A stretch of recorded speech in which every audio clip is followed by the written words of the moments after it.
이 시간 우리에게 주시는 하나님의 말씀 디모데전서 2장 1절에서 7절 말씀입니다. 우리 다 함께 한 목소리로 받들어 읽도록 하겠습니다. 디모데전서 2장 1절에서 7절 말씀입니다. 함께 읽습니다. 그러므로 내가 첫째로 권하노니 모든 사람을 위하여 간구와 기도와 도고와 감사를 하되 임금들과 높은 지위에 있는 모든 사람을 위하여 하라. 이는 우리가 모든 경건과 단정함으로 고요하고 평안한 생활을 하려 함이라. 이것이 우리 구주 하나님 앞에 선하고 받으실 만한 것이니 하나님은 모든 사람이 구원을 받으며 진리를 아는 데에 이르기를 원하시느니라. 하나님은 한 분이시요 또 하나님과 사람 사이에 중보자도 한 분이시니 곧 사람이신 그리스도 예수라. 그가 모든 사람을 위하여 자기를 대속물로 주셨으니 기약이 이르러 주신 증거니라. 이를 위하여 내가 전파하는 자와 사도로 세움을 입은 것은 참말이요 거짓말이 아니니 믿음과 진리 안에서 내가 이방인의 스승이 되었노라. 아멘. 지금 보니까 우리 중에 라울 목사님이 지금 여기 앉아 계시는 거죠? 예. 라울 목사님 지금 여기 끼고 계십니까? 김팔성 집사님 어디 계세요? 김팔성 집사님 저기 방송실에 가면 제 설교 노트가 있습니다. 설교 노트 가지고 방송실로 들어가 주세요. 네, 우리 라울 목사님 부부를 위해서 스페니쉬로 지금 바로 동시통역 해주세요.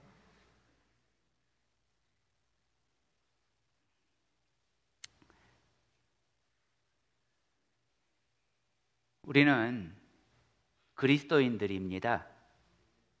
그리스도인이라는 말은 예수님 따르는 사람들입니다.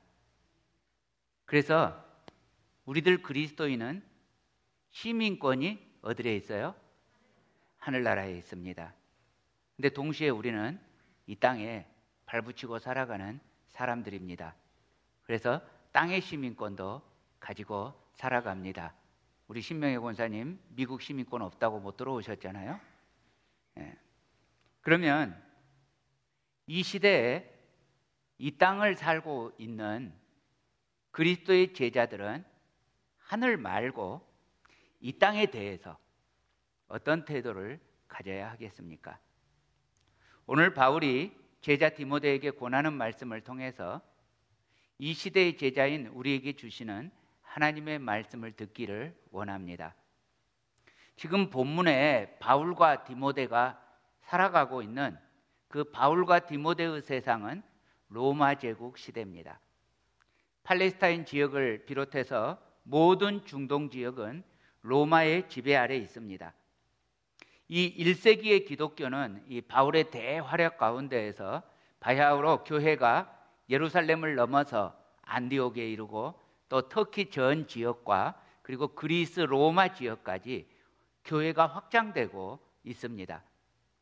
사도 바울은 지금 디모데를, 자기 제자 디모데를 이 소아시아에 있는 에베소 지역에 머무르게 하고 그리고 자기 자신은 로마를 향해서 더 궁극적으로는 스페인까지를 목표로 네 번째 전도 여행이자 자기 인생의 마지막 전도 여행을 하고 있습니다. 그런데요, 이렇게 지금 복음이 확장되고 교회가 확장되고 하나님의 나라가 확장되고 있는데요, 이 일에 대해서 이 땅의 통치자들은 도움을 주고 있습니까? 아니죠.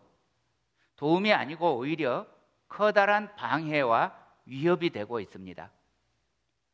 빌라도와 헤롯은 예수님을 죽이도록 결정하죠. 또 유대 지역의 분봉왕이었던 헤롯은 야고보 사도를 죽이고 베드로 사도도 죽이려고 시도합니다. 바울의 재판에 있어서는 아그리빠 왕이나 또 총독 베스도는 결코 도움이 되지 않습니다. 그리고 이 시대의 로마 황제는 그 이름도 악명 높은 네로 황제입니다. 기독교에 대해서 극심한 박해를 가했고 결국 베드로 사도와 바울 사도 모두 로마 황제 네로 황제에 의해서 순교를 당합니다. 결국 위정자들은 교회에 도움이 아니라 위협적인 존재였습니다. 지금 디모데가 머물고 있는 에베소는 어떻습니까? 이 에베소 지역은 기독교에 대해서 호의적인 도시입니까? 아닙니다. 바울이 에베소에서 복음을 전할 때 그곳에 신전이 있었죠. 아데미 신전이었습니다. 그리스 신 아르테미스 혹은 미네르바라고 부르고 또 이 로마에서는 이 다이아나라고 부르는 이 아데미 신전이 거기 있습니다. 그 신을 섬기는 사람들로 말미암아서 바울은 큰 위기를 당합니다. 에베소의 권세자들도 아데미를 섬기는 우상 숭배자들입니다. 결코 기독교에 대해서 호의적이지 않았고 도움이 되지도 않았습니다. 그런데도 오늘 본문에서 바울은 에베소에 머물러 목회하고 있는 디모데에게 특별한 부탁을 합니다. 자, 2장 1절 2절입니다. 그러므로 내가 첫째로 권하노니 모든 사람을 위하여 간구와 기도와 도고와 감사를 하되 임금들과 높은 지위에 있는 모든 사람을 위하여 하라. 자, 첫 번째로 권한다고 했어요. 이것은 가장 먼저 권한다는 의미가 아니고 가장 중요하다는 의미입니다. 그럼 뭐가 가장 중요해요? 모든 사람을 위해서 기도하라는 거죠. 자, 여기서 간구와 기도와 도고와 감사라는 단어가 나오는데요. 전부 기도에 대한 다른 표현들입니다. 간구는 간절히 구하는 기도죠. 기도는 여러분 잘 아시는 대로 하나님께 아뢰는 거고요. 도고는 다른 사람을 위해서 기도하는 중보기도입니다. 감사는 감사함으로 드리는 감사기도입니다. 결국 모든 종류의 기도를 다 해서 모든 사람들을 위해서 기도하라는 겁니다.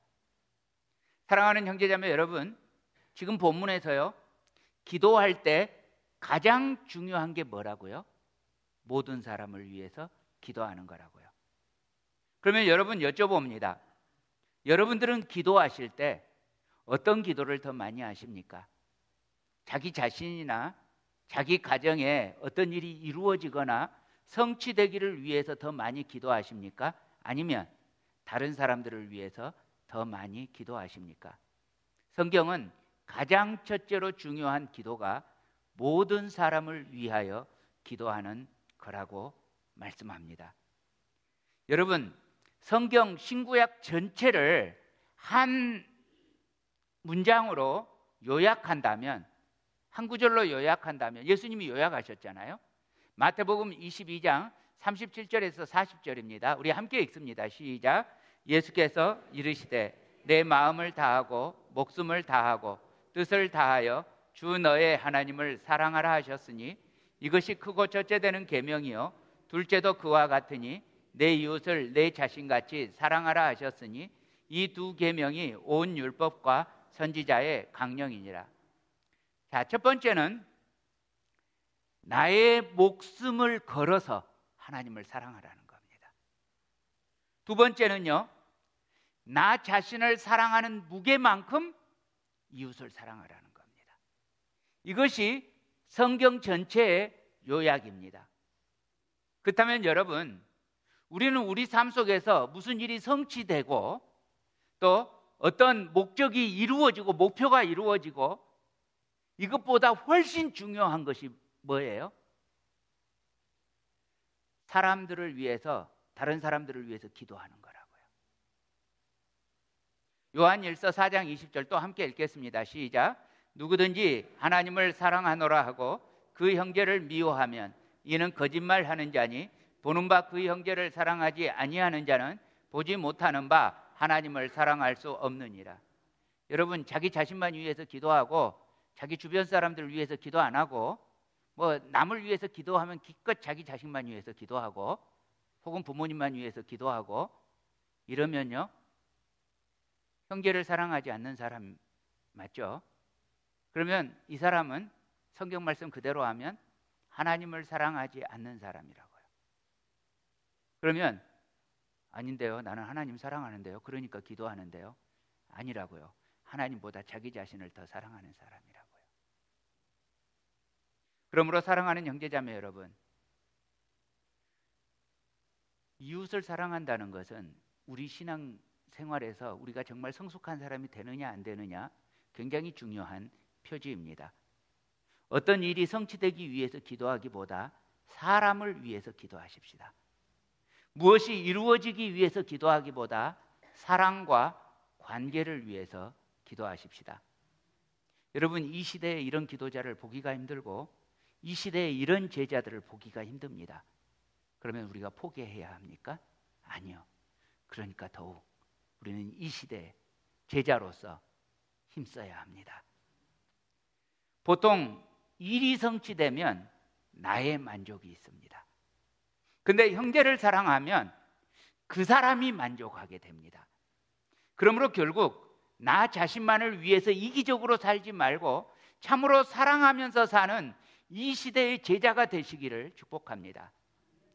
근데 본문은요, 이렇게 모든 사람을 위해서 기도할 때 특별히 우리가 소홀하기 쉬운 혹은 일부러 빼놓는 기도를 할 것을 명령합니다. 임금들과 높은 지위에 있는 모든 사람을 위해서 기도하라는 것입니다. 여러분, 그렇다고 여기 이 임금들과 높은 지위에 있는 사람들, 이 사람들이 지금 바울이 말하고 있는 이 시대의 그 지도자들, 이 사람들이 통치를 잘했던 선한 통치자들은 아니었습니다. 그 당시 로마 황제는 아까도 말씀드렸다시피 로마 시대 전체를 통해서 가장 악명 높았던 네로 황제였습니다. 그런데 본문은 이처럼 위정자들이 아무리 합당하지 못한 통치를 한다 할지라도 그들을 위해서 기도하라고 하는 겁니다. 여러분, 지금 이런 설교하면 인기 없어요. 지금 제가 하는 설교 인기 없다고 생각하고 설교하고 있습니다. 아마 여러분들 중에 이 설교를 들으면서 마음속에서 거부감을 가지는 분들이 있으실 거예요. 마찬가지로 지금 바울이 말하고 있는 그 시대도 이런 권면을 듣는다는 게 쉬운 일 아니었어요. 그런데 지금 이 명령을 왜 바울이 내리는 겁니까? 자, 2절 하반절입니다. 2절 하반절요. 예, 이는 우리가 모든 경건과 단정함으로 고요하고 평안한 생활을 하려 함이라. 자, 권세자들은 그들이 잘하든 못하든 간에 한 나라의 안녕과 사회 질서에 중대한 영향을 미치는 사람들입니다. 만약에 그들이 악하거나 게으른 통치를 하게 된다면 그 사회는 당연히 참 어렵고 힘든 사회가 될 것입니다. 만약에 권세자들이 정의롭고 바른 통치를 한다면 그 사회는 평안하고 안정되겠죠. 여기에서 고요하고 평안한 생활이라는 말은 전쟁이 없고 근심이 없는 생활을 의미합니다. 그러니까 위정자들이 바른 정치를 하게 되면 전쟁도 없고 근심도 없고, 그래서 우리 예수님 믿는 사람들도 함께 평안하고 고상한 신앙과 덕으로 안심하고 신앙생활하면서 살아갈 수 있을 거라는 말씀입니다. 이것을 모든 경건과 단정함으로 이렇게 표현합니다.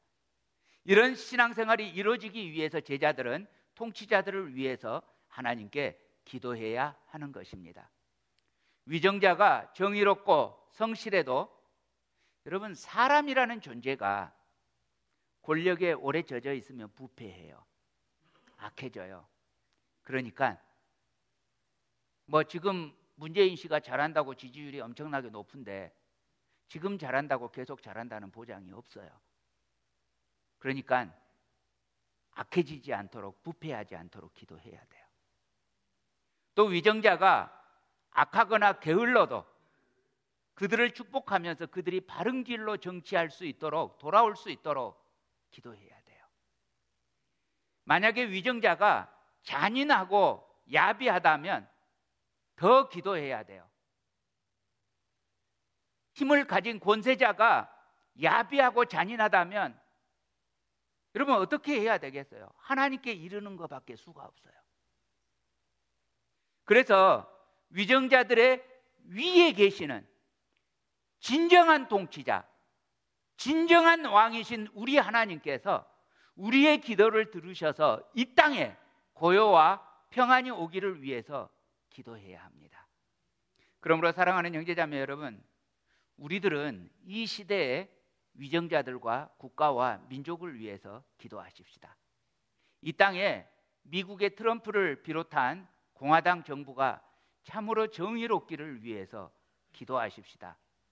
꽁 잡는 게 매라고 북한하고 잘하면 되는 것이 아니라 정의롭기를 위해서 기도하십시다. 그 다음에 우리 조국 대한민국의 문재인 씨와 민주당 정부가 참으로 국민의 안녕을 우선으로 하는 그런 정부가 되기를 위해서 기도하십시다. 그리고 북한의 김정은 정부가 참으로 북한 인민을 위하고 평화를 추구하기를 위해서 기도하십시다. 자기들을 위해서 사는 위정자가 아니라 정말 국민을 위해서 하나님을 두려워하고 사람들을 사랑하는 그런 위정자들이 되기를 위해서 축복하면서 기도하십시다.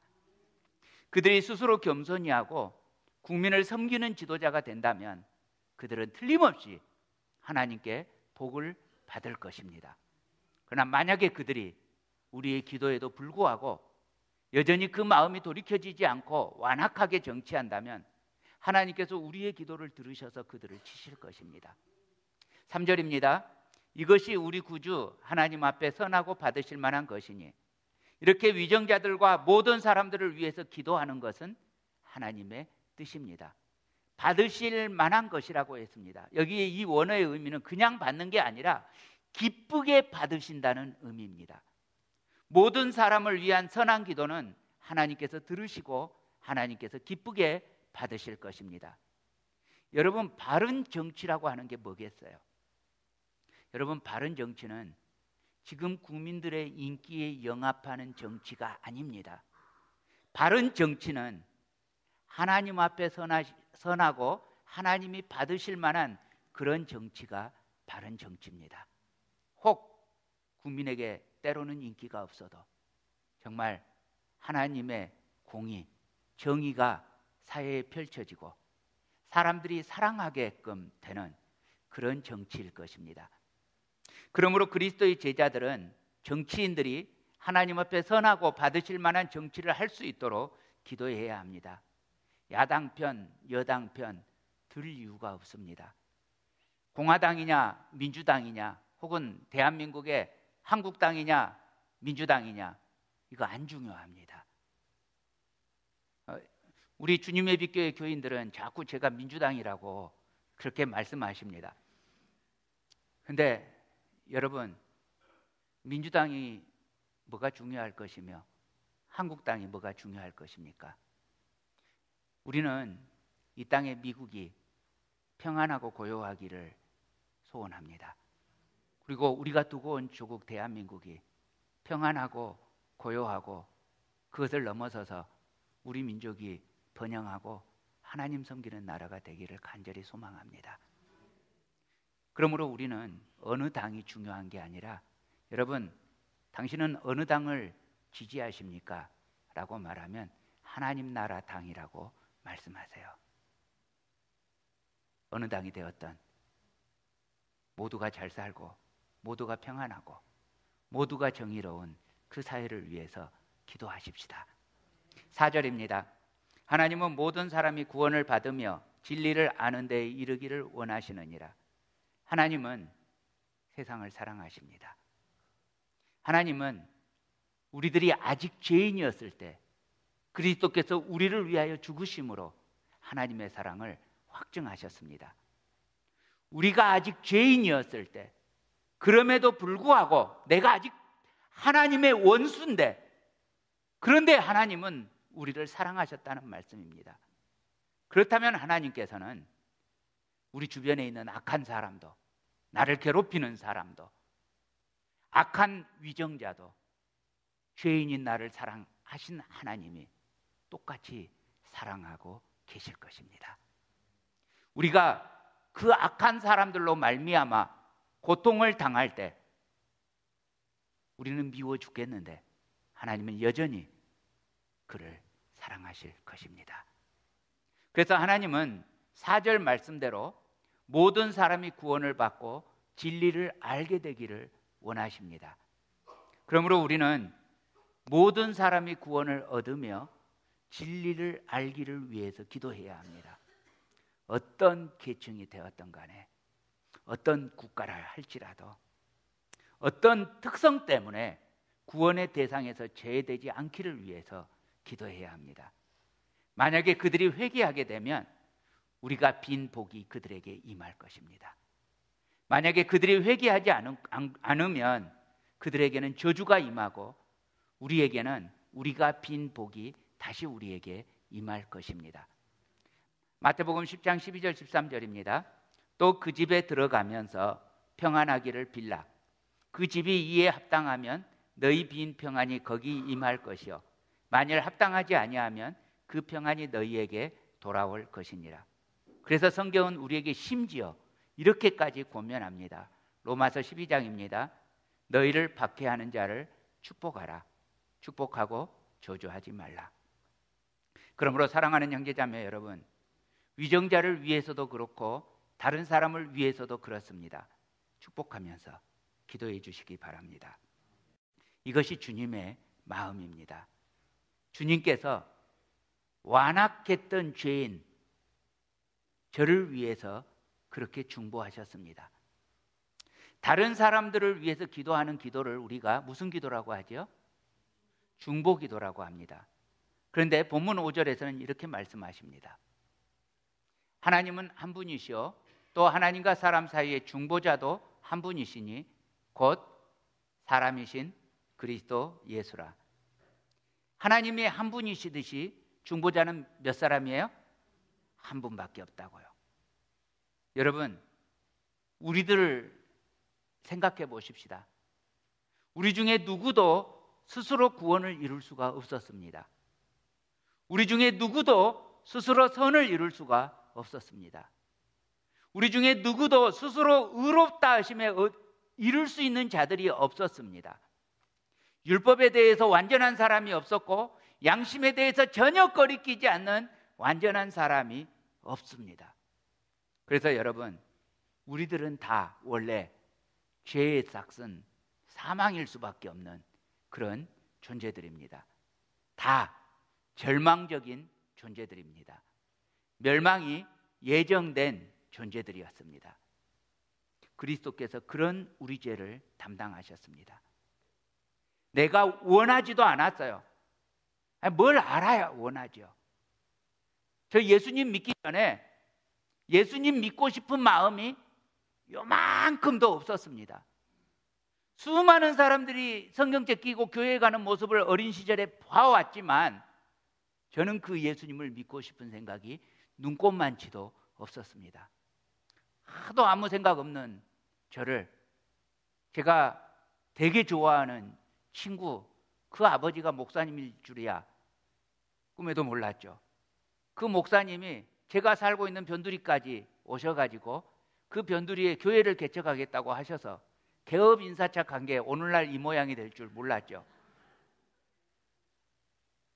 그렇게 원하지도 않은데 어떻게 기도해야 할지도 알지 못하는데 해결책이 없어서 해결책을 알 수도 없어서 그렇게 그냥 모르는 채 살아가는 게 인생이겠거니 했어요. 그저 세상에 있는 육신의 정욕과 안목의 정욕과 이생의 자랑으로 살아가고 있었어요. 그때 하나님께서 우리를 불쌍히 여기셔서 우리가 아직 죄인 되었을 때 그리스도께서 우리를 위하여 죽으셨어요. 그리스도께서 약 2000년 전에 유대 땅 베들레헴에서 집도 없이 나그네로 태어나셨을 때, 그리고 갈릴리 땅 나사렛에서 목수의 아들로 자라나실 때, 사람들 그 누구도 이 예수님의 모습을 보면서 역시 하나님의 아들이구나, 곱구나, 풍채가 좋구나, 예수님을 흠모하는 사람이 없었어요. 흠모할 만한 아름다운 것이 없었어요. 예수님은 이 땅에서 우리를 속죄하기 위해서 그 귀하고 아름답고 고귀한 하늘의 보좌를 내려놓고 멸시받고 천대받는 자리로 내려오셨어요. 사람들은 이 예수님의 겉모습만 보고 멸시했고 버렸고 여러 가지 고난을 당하게 했고 전혀 귀하게 여기지를 않았어요. 예수님은 실로 우리의 질고를 지고 우리의 슬픔을 당하였거늘 우리는 생각하기를 그가 징벌을 받아 하나님께 맞으며 고난을 당한다 했어요. 예수님의 찔림은 우리의 허물 때문이었고 예수님의 상함은 우리 죄악 때문이었어요. 예수님이 십자가에서 징계를 받음으로 우리가 평화를 누리고 예수님이 우리를 위해서 죽으심으로 우리가 나음을 입었어요. 우리는 주님을 떠나서 우리 마음대로 살았었어요. 그런데 하나님께서는 그 우리 모두의 죄악을 예수님께 담당시키셨어요. 이것이 유일한 중보자 되신 예수님의 사역이었어요. 여러분, 우리가 이런 예수님처럼 중보자가 될 수 있습니까?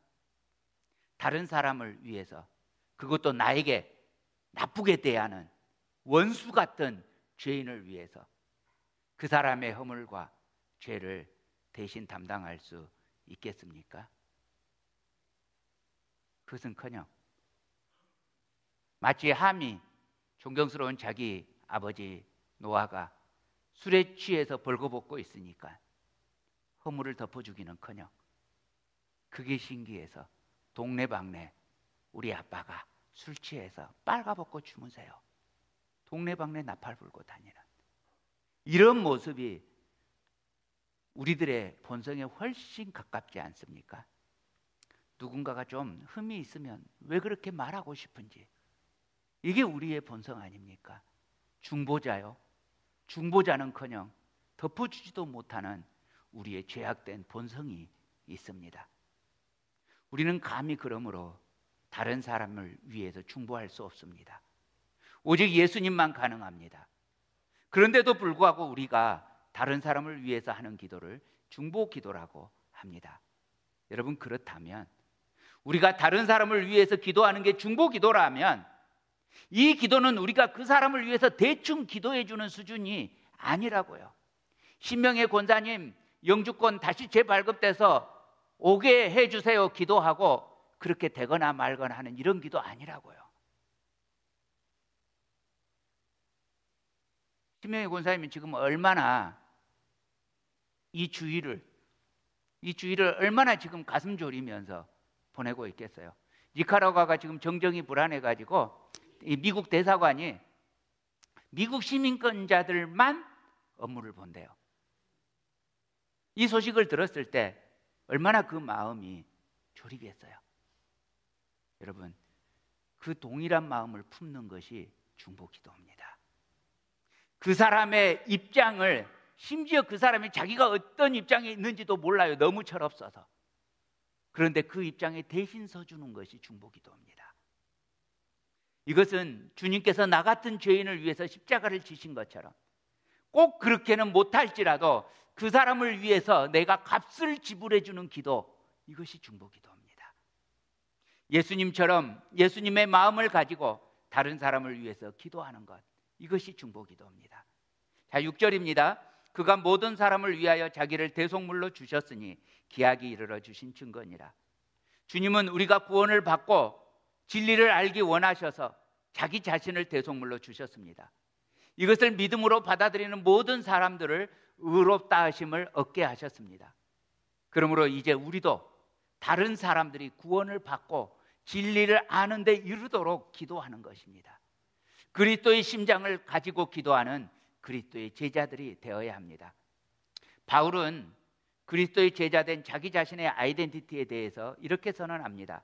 7절입니다. 이를 위하여 내가 전파하는 자와 사도로 세움을 입은 것은 참말이요 거짓말이 아니니 믿음과 진리 안에서 내가 이방인의 스승이 되었노라. 자, 이렇게 위정자와 모든 사람들을 위해서 바울은 자기 자신은 기도했겠어요, 안 했겠어요? 당연히 중보기도 했습니다. 그리고 지금 제자 디모데에게 이 사실을 가르쳐서 제자 디모데도 위정자와 모든 사람들을 위해서 기도하라고 권면합니다. 그리고 이 바울의 권면은 오늘날 디모데 전서라고 하는 성경을 통해서 오늘날 그리스도의 제자인 우리들도 그렇게 기도하라고 부르심을 입습니다. 이 일을 위해서 바울 자신이 전파하는 자와 사도로 세움을 입었다고 했습니다. 그리스도께서 이렇게 우리가 구원을 얻고 진리를 알게 되기 위하여 대속하신 그 사실을 모두가 알게 되고 모두가 믿게 되도록 전파하는 자로 세움을 입었다는 말입니다. 근데 여기서요, 이 전파하는 자, 이 말의 의미가요, 왕이나 총독이나 고관의 공식적인 문서를 전달하는 사자, 이게 원어의 의미입니다. 그러니까 이걸 요즘 우리식으로 말하면 특사 혹은 대사, 이 정도 되는 단어입니다. 여러분, 그렇다면 바울과 디모데와 그리고 이 시대의 우리들이 통치자의 공식적인 문서를 전달하는 특사라면 여러분, 우리는 누구의 문서를 전달하는 겁니까? 하나님입니다. 하나님이 나의 왕, 나의 주님이십니다. 할렐루야. 바울은 하나님의 종으로서 예수 그리스도를 세상에 전파하는 사명을 받았고 이 일을 위해서 그 생애를 바쳤습니다. 그리고 이 일은 중보 기도로부터 시작됩니다. 이것이 첫째였습니다. 복음을 전하려면 복음 전하러 가는 것보다 더 중요한 게 하나님께 중보 기도하는 것입니다. 그러므로 사랑하는 형제자매 여러분 모두도 이 시대에 참 하나님의 메시지를 전달하는 하나님의 특사, 위정자를 위해서, 모든 사람을 위해서 그들이 구원을 받고 진리를 알고 하나님의 사랑과 정의가 그들에게도 같은 진리가 되기를 위해서 힘써 중보 기도하는 이 시대에 왕의 명령을 전달하는 주님의 대사가 되시기를 우리 주님 이름으로 간절히 축복합니다.